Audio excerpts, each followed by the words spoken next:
আর আমাদের জীবনের প্রকৃত সফলতা সেইটাই। আমাদের জীবনের প্রকৃত সফলতা দুনিয়াতে নয়। দুনিয়াতে আপনি গরিব হয়েছেন, ডাজেন্ট ম্যাটার, এইটা কোনো বিষয় নয়। আপনি যেই হন না কেন, আমরা মনে করেছি সমাজে বড় কোটিপতি, আমি মনে হয় সফল। আমি একজন বড় ইঞ্জিনিয়ার হয়েছি, আমি মনে করছি এইটা বড় সফলতা। আমি বড় উকিল হয়েছি, এইটা আমার বড় সফলতা। আমি বড় বক্তা হয়েছি, আমার মাহফিলে লক্ষ লক্ষ শ্রোতা হয়, এইটাই কি আমার জীবনের বড় সফলতা? এইটা জীবনের কোনো প্রকৃত সফলতা নয়। প্রকৃত সফলতা সেই পরকালের সফলতা। আল্লাহ তাআলা বলেন, ওয়া ইন্নামা তুওয়াফাউনা ফুজুরাকুম ইয়াওমাল কিয়ামাহ ফামান যুহজিহা আনিন নার ওয়া ইউদখিলাল জান্নাতা ফাকাদ ফাজ। দুনিয়াতে আপনি কৃষক ছিলেন, আপনি দুনিয়াতে দিন মজুর ছিলেন, ফ্যান চালক ছিলেন, আপনার বাড়ি 3 তলা ছিল না, 2 তলা ছিল না।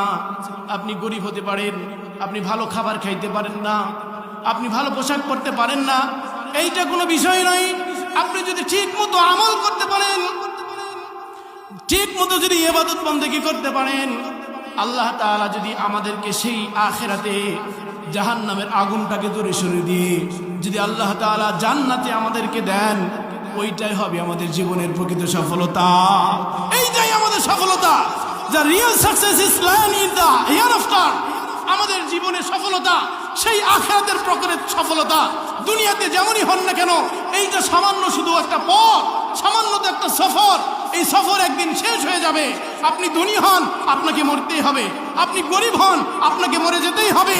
আপনি যেই হন না কেন, আপনাকে মরে যেতে হবে। সুখে থাকলেও মরে যেতে হবে, দুঃখে থাকলেও মরে যেতে হবে। একদিন এই দুনিয়া ছাড়তেই হবে। কাজেই এই দুনিয়াটা থাকার জায়গা নয়, এই দুনিয়াটা চিরস্থায়ী জায়গা নয়।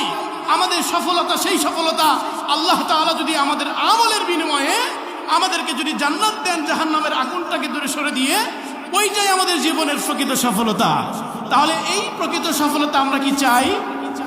তাহলে এই প্রকৃত সফলতা চাইতে হলে আল্লাহ তাআলার কোরআন অনুযায়ী, রাসূলের সুন্নাহ অনুযায়ী আমাদের বাস্তব জীবনে আমল করা লাগবে। এই বাস্তব জীবনে আমল করতে রাজি আছেন তো সবাই? রাজি থাকলে